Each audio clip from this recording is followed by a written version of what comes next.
Hi guys, welcome back. So I think a lot of people can agree that it's really unusual to see that much volatility of the market within such a short period of time too.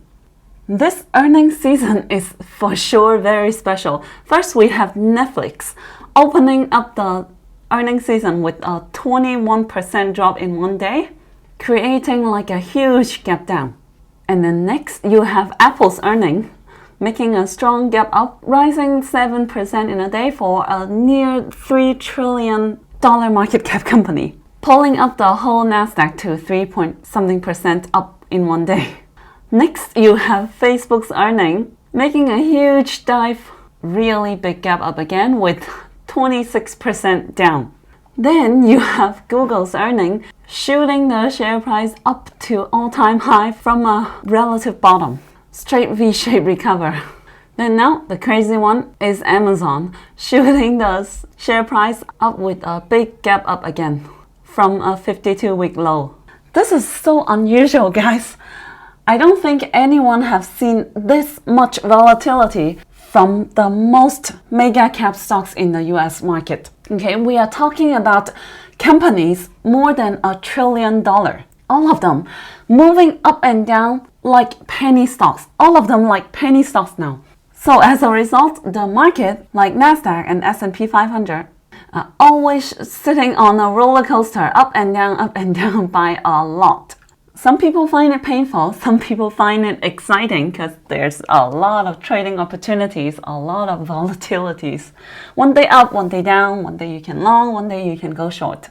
But if you happen to catch the wrong rhythm, you can destroy and smash your portfolio, making it worse and worse. Like today, for example, I think it was a clear bear trap to lure more short position and then squeeze the short aftermarket. So last weekend, I gave the target of the rebound to 15100. And yesterday we have got to the high of 15173. So it had reached my target. And yesterday pre-market, I said, let's see if it can stay above this level to see if it's gonna be a new support or is it a false breakout.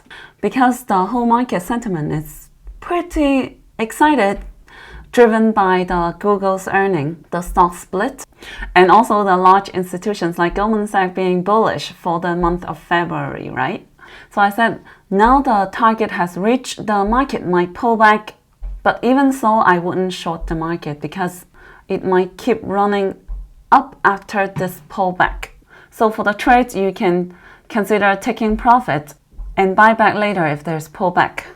So if you have sold yesterday around this level, it would have been the highest of the day, and then today it would have been a nice dip to catch. Because who would have thought Nasdaq suddenly can drop another 4.2% in one day, and then seems to be making a strong recovery already at the future, rising almost 2 to 3% after market close because of the Amazon's earning, right? This is crazy. All the mega caps, all the FAANGs are running like penny stocks. So unusual. So I remain my view that it would reach 15100 and then make a pullback from here and then continue running up after. Whether we're gonna pass this previous high, I'm not sure. If it does, the next target would be around 155 to 157 if it really passed this high. We'll see according to the speed and momentum. At this point, I don't have a lot of hope because, as you know, I'm not very optimistic with the market right now. So I am not sure how much we're gonna run up. So that's why for the dip I bought today with the market dip, I would again be happy to take profit anytime. I would be happy with 10%, 5%, or even 3% and lock in the profit and save cash later. That is just me, myself. Because I don't know if there is a second leg down or not. So I think it's better to be more cautious at this moment. The good thing is fear and greed index is still at the 32, the fear level, even after a few days of very strong rebound, the sentiment is still quite negative and it's still in fear stage. So that means not a lot of retail investors participated in this very strong rebound for the past few days. And I think a lot of retail investors are still opening up their short positions here, which I think it would be too late and probably got smashed by the institutions again. Because I know some people or YouTubers that still have the short position open on Friday. That was like the worst timing. So, since we are still in fear stage after a few days of running up, so it does seem like this run up was a lot driven by the panic buying from the short sellers.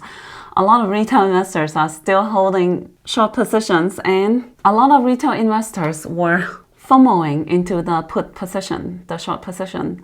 So that's why it would give quite some strength for a short squeeze. So right now I do think there are still a lot of short positions uncovered, but after they are covered, I don't know if there is gonna be continual momentum to run up a lot, because we can see that even with the strong earning run up with Amazon post-market up 15%, the future is still at the level of 147, not close with the high of yesterday yet. So why is that, right? If it was like Apple or Google like last time, then it should be making a new high already, right?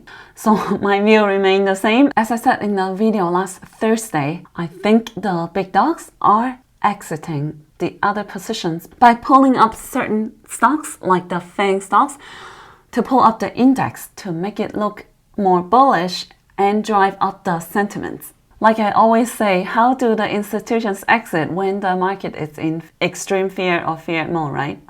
But seeing those mega caps, the FAANG stocks to run up and down like 10 to 20% a day, plus and minus $200 to $400 billion in one day, this is not a good sign for me. This much volatility, it's like the perfect situation for the big institutions to manipulate the market and probably take advantage of it to exit their positions, the long positions, because they have a lot of shares, large chunk. That is not like us, like retail investors. We can just click a sell button and it would be all gone. For them, they need to do a lot of things, a lot of movement, and manipulate the market, the psychology, in order to successfully exit. So that is still my view. Hasn't changed with the crazy movement. That's why I said the FAANG, these mega caps, they need to correct their valuation. And it's just a matter of time. Facebook dropping 26% in one day.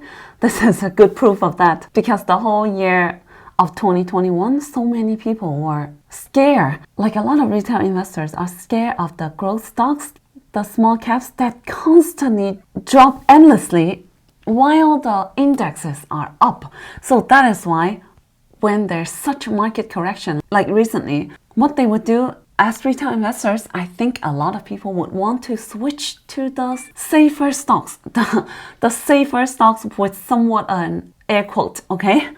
Like, for example, our community, right? We have a lot of growth stocks, we have a lot of Chinese stocks, and a lot of people are getting sick of them and think that, you know what, I'm done. I'm gonna just stick with the FAANG, stick with the mega cap stocks from now on, because at least they are safer. So now there is the market correction. Let's buy the dip, take advantage of the dip, right? And move it from the Chinese stocks that constantly dip and so much regulation, so much risk, to the mega caps that's a lot safer. And I think that's what a lot of retail investors would think, and this is what happened when they switch to the mega caps. This is the perfect exit for the big dogs. And then after they cut loss of the stocks that are lying down on the floor, like Alibaba, Tencent, and switch to the Facebook, for example, then it's loss on top of loss. This is so sad. This is just devastating to one's portfolio.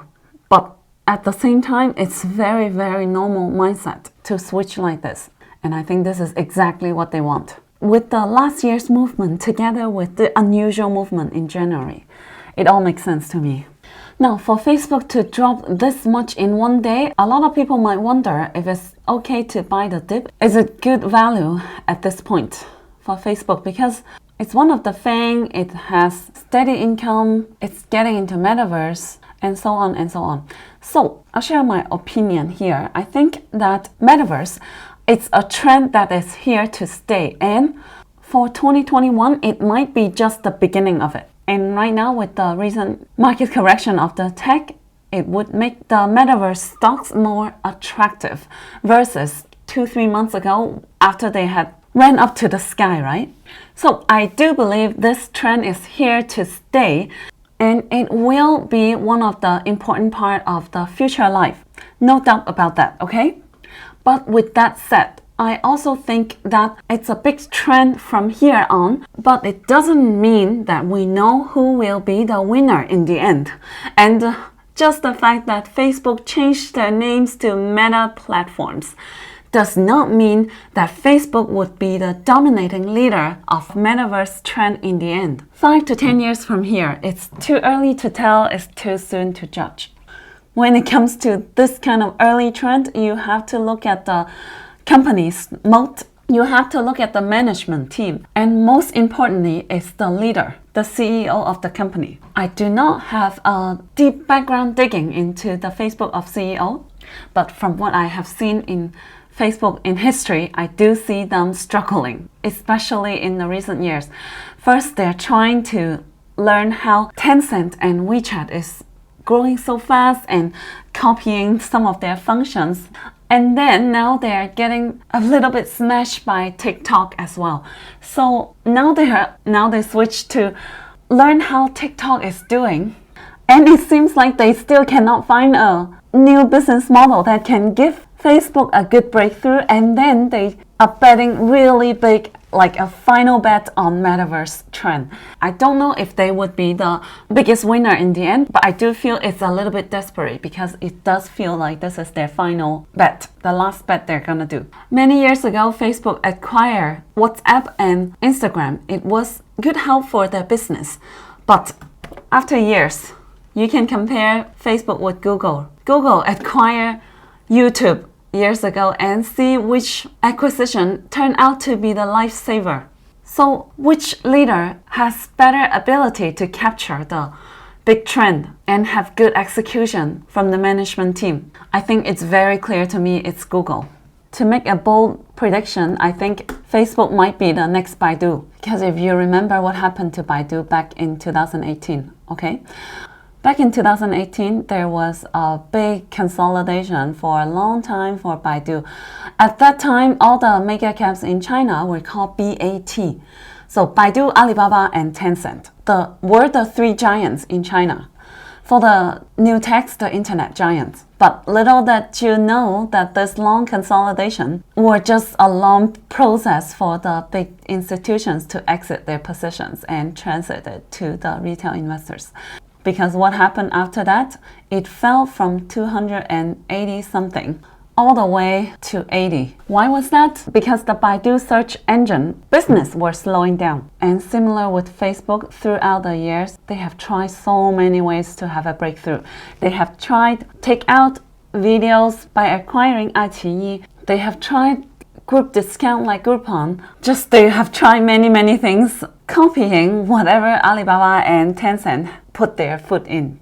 But every time it turned out to be a so-so result and burn a lot of cash too. So that is why it crashed, and in the end they finally found their core strength, which is the Baidu map, turning into the autonomous drive together with artificial intelligence. So this is where they have found their strength after years of exploration. So they finally found this and decided to put a lot of their focus into it. So with the business that they were making money, like the ads, the search engine, they could use it to sponsor the R&D of the new core business that can shape their future and may not start to make revenue for at least 5 to 10 years. So I think Facebook and Baidu share a very similar situations, which is great for them that they find their core strength. I still think Baidu has the future with this strategy, which is why I have decided to invest in Baidu after it had dropped from near 300 to 100. I started my position around 100 because that is when I felt the valuation had corrected enough. This is the process for a lot of the institutions to switch. Whoever that did not believe in the new vision would exit and change into the new institutions who believe in the new strategy of the companies. Because most of the institutions who were holding Baidu before, they just wanted to invest in a stable company with stable growth, making stable revenue every year. Whether it's 3% growth or 5% growth, it doesn't matter because it's steady with a steady PE ratio, right? And they wanted to invest in something solid, which is the ad business that they can understand. And in this case, they would need to exit their positions because their direction is not into investing into something that is not solid, that is not going to generate revenue for at least 5 to 10 years. So I think Facebook right now is sharing this situation as well. There are many institutions before holding Facebook that need to switch. They may not believe in metaverse. They invested in Facebook because it was one of the FAANG, because it creating steady income, steady growth, and because it was making a solid business, the ad business. Social media, that's what they understand. And metaverse is something they don't understand. So for Facebook, I also think it needs a long process for the change of hands, for the chips to move from someone who does not believe in metaverse into someone who believes in metaverse. So if you ask me if I would buy Facebook now, I say I would wait until this period to finish when I see clearly the share price has bottomed. And this is just one example for the FAANG. In the future, I think we'll see more and more bigger mega cap stocks changing their strategy according to the turning point of the technology's trend. And we're going to see a lot of valuation correcting. This is why I am still being cautious for the stock market right now.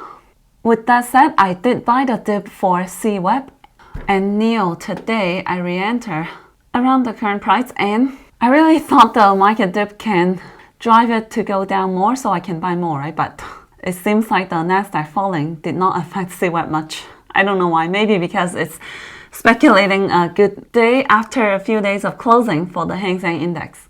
That's right, it's opening again tonight after the new year. That's why I didn't have chance to buy it at lower price. We'll see for later, but for now I would be happy again to take profit anytime I have a little bit profit. Okay, now that's it for today, and if you have enjoyed this video, please give me a big like and write me a great comment, and I'll see you in my next video. That's it guys. Hope you can find my videos helpful. Make sure you subscribe to my channel and give me a big like. Thank you.